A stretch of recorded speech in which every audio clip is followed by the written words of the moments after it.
I learned I was done at Northline Systems on a Tuesday morning between floor 27 and floor 2, trapped in a steel box with mirrored walls and three middle managers who had forgotten that my reflection could hear just as well as my ears.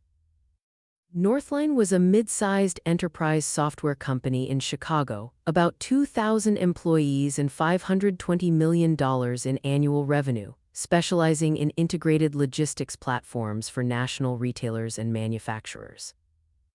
I was the Senior Director of Enterprise Transformation. Internally, that meant I was the person they called when they needed to integrate an acquisition, unwind a failed product, or rebuild a process that had collapsed under its own complexity.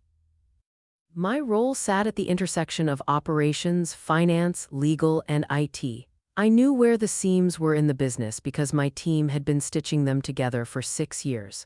The three managers in the elevator that morning did not report to me. They came from sales, operations, and marketing, and they were part of the little court orbiting our chief revenue officer, a man who believed that if something wasn't in the pipeline spreadsheet, it didn't exist or didn't matter. They got on at 27 talking too loudly for a glass and steel tower where sound bounces and people listen. One of them mentioned the RIF deck in a half-whisper that might as well have been a shout. Another said he'd seen my name in red next to non-essential transformation spend. The third responded, with a kind of smirk audible even when I refused to turn around, that it was about time, because I had blocked at least 3 of Garrett's big pushes and you don't survive that in this place.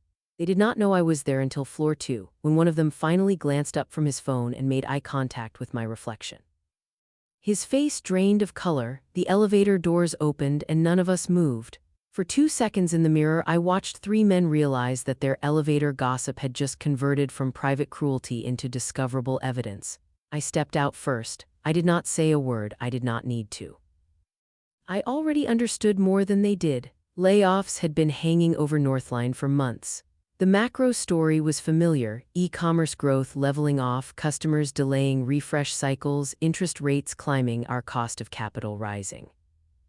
The micro story was uglier: 3 small acquisitions done at peak valuations, financed with debt, integrated badly, and then quietly written down when the cross-sell synergies the board had been promised by our last CEO never materialized. I had been pulled into each of those integrations in varying degrees. I knew exactly where the operational rot was buried, how much of the goodwill on the balance sheet was fiction, and where the bodies were buried in the architecture: incomplete data migrations, half-finished API consolidations, duplicate billing logic held together with feature flags and prayer. When the new CEO, Garrett Ames, arrived from a larger vendor 18 months earlier, the board's mandate to him had been clear: rationalize, restructure, get margins back in line, and prepare the company for either an IPO when the market reopened or a sale to a bigger player. My role in that world should have expanded. Instead, it started shrinking the day Garrett realized what my team actually did. Garrett was a revenue guy. He had spent his career running sales organizations and then graduating to president, go-to-market titles that kept him close to the number. He was slick, articulate, and very good in rooms full of directors who wanted to hear about growth levers, TAM expansion, and efficiency initiatives that would make the story pretty for bankers. He was less patient with people whose slides had more dependencies than arrows, more caveats than upward-facing charts. He tolerated legal because they signed off on the deals, finance because they told him if he could afford the headcount he wanted, and product because they made the things he sold. Transformation to him was cost overhead, a bucket you funded when times were good and cut when you needed to show focus. In his first quarter, he asked every executive for a 1-page summary of what you own, how it moves the needle, and what happens if we cut it by 30%. My summary did not impress him. It talked about reduced customer churn through process stabilization, faster time to value on implementations, lower integration costs per acquisition, fewer SLA penalties. All real money, all indirect. He read it, nodded, and moved on. What he did not understand, but would, was that my team's work was the thin line between the story he was selling and the operational reality underneath. When his salespeople promised a national retailer a unified inventory view across 4 acquisitions worth of code, It was my architects who figured out how to make the data models talk to each other without blowing up nightly batch windows. When he pitched an integration-friendly platform to a logistics customer with 57 legacy systems, it was my program managers who mapped the interfaces, negotiated with it about firewall rules, and made sure the new features didn't violate data residency clauses hidden in contracts legal had inherited from deals closed years ago. We were the friction in his system, and in a cost-cutting cycle, friction looks like a target. The humiliation didn't start with the elevator, it started, like most corporate humiliations, with a reorg deck. Garrett's first big public move was a go-to-market realignment that redefined the org chart around customer journeys. He announced it in an all-hands using a slide full of circles and arrows and buzzwords. In that design, everything that didn't map neatly to pre-sales, sales, or post-sales pods was colored gray and labeled Enterprise Services.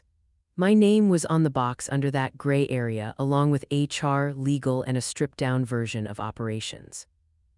The message was subtle but unmistakable. The core of the company was GTM, and everything else was overhead to be managed. In the weeks that followed, my calendar started to empty. I was no longer invited to early-stage M&A discussions. Garrett stopped including me in pipeline review meetings where large, complex deals with heavy integration demands were being committed. My team's detailed integration risk assessments went unread or were answered with one-line Slack messages that said, "We'll figure it out post-signing." They wanted an update on the integration of a warehouse automation startup we'd acquired a year earlier. My team had built a phased integration plan complete with risk ratings, dependency maps, and a realistic 18-month timeline to get from 2 code bases to single platform experience without compromising uptime for existing customers. Garrett presented first. His slide showed a crisp timeline with 3 milestones and a bold one-platform statement under Q4. When it was my turn, I walked through the actual state. Data models misaligned, 3 overlapping partner integrations with conflicting contractual obligations, a tech stack that was 2 major versions behind ours, and a customer base that would not tolerate replatforming without material incentives. Garrett smiled tightly and told the board that while my team's caution was appropriate, high-performing companies didn't let integration get in the way of growth. After the meeting, I heard from one of the directors privately that Garrett had told them I was brilliant but conservative, and that his job was to push functions like mine out of their comfort zones. It was coded language, softened with compliments, but it landed where he wanted it to. I became the brake. The managers in my org, the operations folks who remembered pre-cloud Northline, the people who still used the word risk more than velocity. I heard myself described in one too loud break room conversation as a nice-to-have who would land fine somewhere else. For months, I heard nothing official. HR went opaque. Finance stopped answering direct questions about budget. Garrett's one-on-ones with me became shorter and more performative, all about how are you feeling and what are you hearing on your team, and never about the actual work we were doing. The Tuesday of the elevator, I already knew layoffs were imminent. The board had mandated a 10% reduction in operating expense, and Garrett made it clear in executive staff that no function was sacred. But I also knew something he did not. The layoff would trigger covenants he had signed and half-read when we closed our last credit facility. 18 months earlier, in the scramble to refinance our debt before rates rose further, we had negotiated a new revolving credit line with a syndicate of banks. The loan agreement had a set of operational covenants, one of which required the company to maintain a documented integration and transformation office with a named executive responsible for post-merger integration oversight and operational risk reporting, independent from sales and product. It was a clause I had pushed for not because I wanted job security, but because I had seen too many PE-backed roll-ups implode when integration became a political football. The bank's lawyers had liked the idea. They wanted someone in the company whose KPIs were about system health, not just quarter-end deals. The clause said that any material change to that structure, eliminating the role, moving it under sales, or leaving it vacant for more than 90 days, would trigger a review and possible tightening of credit terms. In plain language, if they gutted my function, our access to cash could shrink exactly when Garrett needed it to fund his go-big deals. I had been in the room when we negotiated that language. Garrett had not. He'd been on a plane closing a logo, and our then CFO had signed the final agreement. When that CFO left 6 months later to join a startup, the knowledge of those covenants effectively moved into my head and into our legal and treasury files. Garrett's new finance chief was competent but focused on modeling and investor decks, not buried clauses in loan documents that she assumed legal had covered. HR definitely hadn't read it. And Garrett, when he talked in executive staff meetings about flattening the middle and unburdening the GTM engine from enterprise overhead, was clearly not aware that one of those overheads was welded into a debt instrument the board's audit committee monitored closely. The elevator gossip told me two things. My name was on a draft layoff list, and Garrett and his people were framing it as a strategic necessity, not a structural risk. That gave me a narrow window. Layoff mechanics in a company our size are predictable. HR and finance build the list with input from executives. Legal reviews for disparate impact, WARN Act compliance, and contractual landmines. Then the CEO and board sign off. That review window, short, usually rushed, is where risk can be traded for speed. Most legal counsels will flag the basics and move on. I did not. I went back to my office, closed the door, and opened 3 sets of documents: the loan agreement and its covenants, the change in control and severance provisions in the executive contracts, and the integration charters we'd filed with the audit committee after each acquisition. Then I requested formally, as general counsel, the draft reduction in force plan and rationale from HR and finance. HR stalled, saying it was still fluid. I replied in writing that any RIF of the magnitude being discussed would require legal review under state and federal statutes, and that I needed the draft list, selection criteria, and business rationale by end of day to meet our obligations. They sent it within an hour. My name was there in a table along with 28 others flagged as enterprise overhead, with a rationale column that read function deprioritized and consolidation under GTM. Under Garrett's revised structure, integration would roll under a newly created customer outcomes group reporting to him. There was no plan for an independent transformation office, no mention of the loan covenant, and no mitigation proposal. They had simply treated my function like any other cost bucket. The arrogance was breathtaking. It was also my opening. I drafted a memo to the CEO and the chair of the audit committee. It was not emotional. It was 4 pages of precise, structured risk analysis. I laid out the covenant requirements from the credit agreement, cited clause and subsection, and summarized their intent. Lenders required a dedicated, independent integration and transformation oversight function as a condition of favorable terms. I attached the original negotiation notes, including the bank's emails emphasizing their reliance on our governance structure when setting covenants. Then I walked through the proposed RIF plan as I had just received it, highlighting the elimination of my role, the reassignment of integration under sales, and the 90-day vacancy risk. I explained explicitly that implementing the RIF as drafted would likely constitute a breach or at least a covenant concern that the lenders could use to trigger a pricing adjustment, reduce availability, or impose additional reporting. On our current leverage ratios, I modeled the impact of even a 50 basis point increase in our interest rate and the effect of a 10% reduction in available revolver capacity on our cash runway, especially considering Garrett's projected enterprise deals that required implementation funding. In the closing paragraph, I recommended that any restructuring preserve the independence and existence of the Transformation Office, and that the board consider elevating, not eliminating, the role to ensure direct reporting to the CEO and audit committee in the context of upcoming M&A that Garrett had been discussing. Then I sent it not to Garrett, not to HR, but to the CEO, the audit committee chair, the CFO, and copied our outside counsel at the firm that had helped negotiate the credit agreement. I marked it privileged and confidential, potential covenant impact of proposed RIF. In a world where people skim subject lines and trust the legal header that phrasing guaranteed attention, it also created a discoverable trail of the fact that I had warned them. Within 2 hours, the CEO's assistant pinged me asking if I could join a quick sync with him, the CFO, and HR. I could.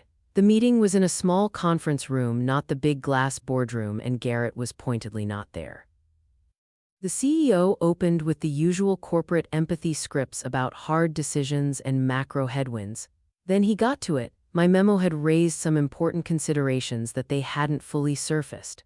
The CFO, looking slightly chagrined, admitted she had not connected the RIF structure with the covenant language.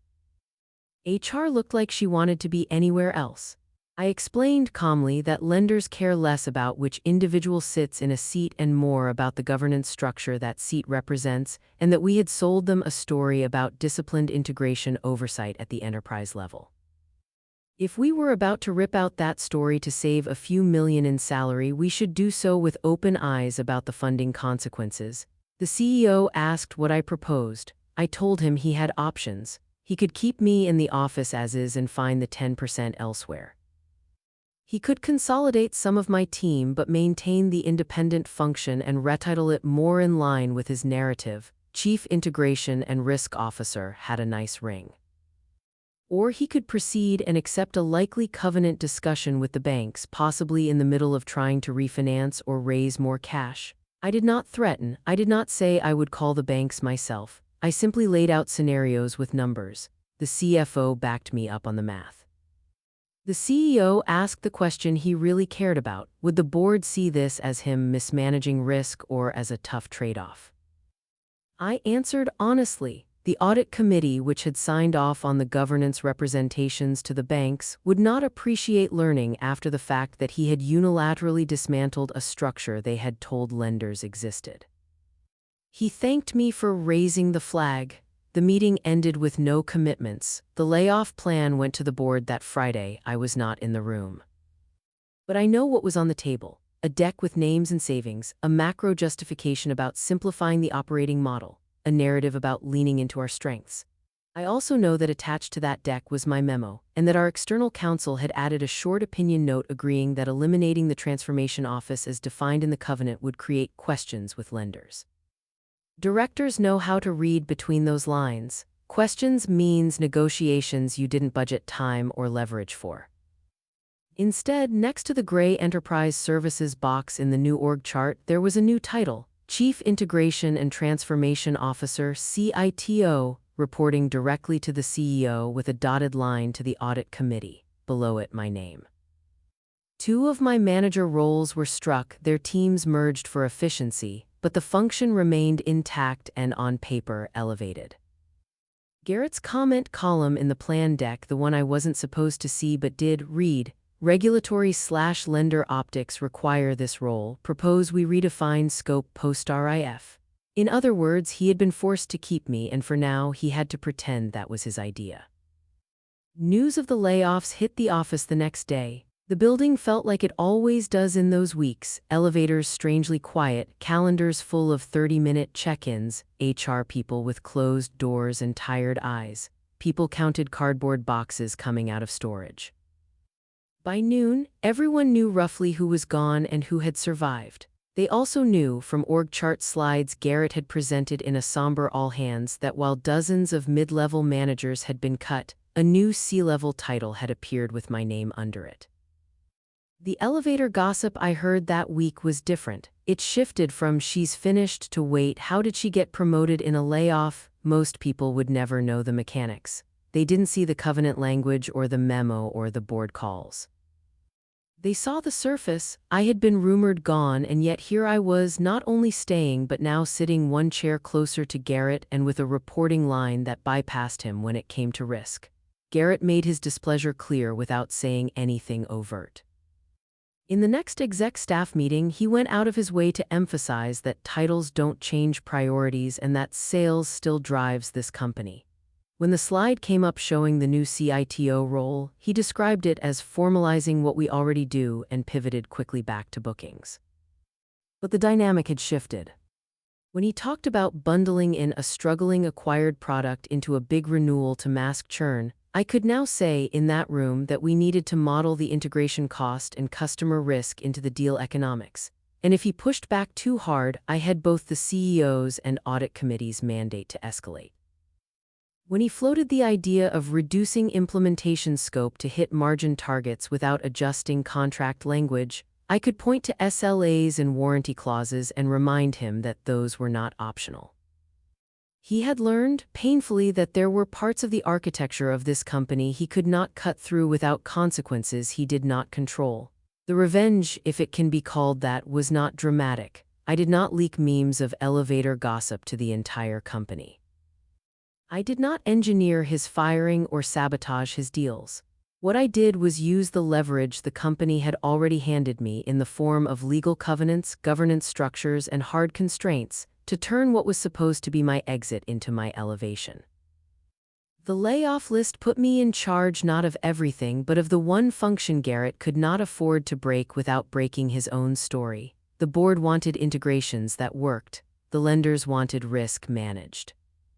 Our largest customers, who had lived through half-baked acquisitions with other vendors, wanted a single accountable executive who could look them in the eye and explain how we would not do that to them. That was my job now, formally. Months later, the humans behind the elevator gossip moved on. One of them took a job at a competitor. Another stayed and visibly shrank around me, overly polite in hallways, never again casual in elevators. I never mentioned that ride. I did not need to. The company had its own gossip now, about the director everyone thought was gone who somehow emerged from the layoff with a C-level title and a direct line to the board. In quiet conversations, other women at Northline asked me how I had done it, expecting a story about allies or favor or secret backchannel lobbying. I told them the truth. I read the documents no one else wanted to read. I understood the plumbing of our contracts, our loans, our architectures. And when the moment came, I used that knowledge not to burn the place down, but to force it to live up to the promises it had already made on paper. Years from now, when no one remembers the names of the middle managers who laughed about my supposed non-essential status on an elevator, the covenant they never knew existed will still be in some amended credit agreement, and some integration office somewhere will still exist because a lender once insisted it mattered. My humiliation was elevator gossip. My power was in the fine print. And when the layoff list came down, that fine print put me in the one chair at the table Garrett could not afford to leave empty.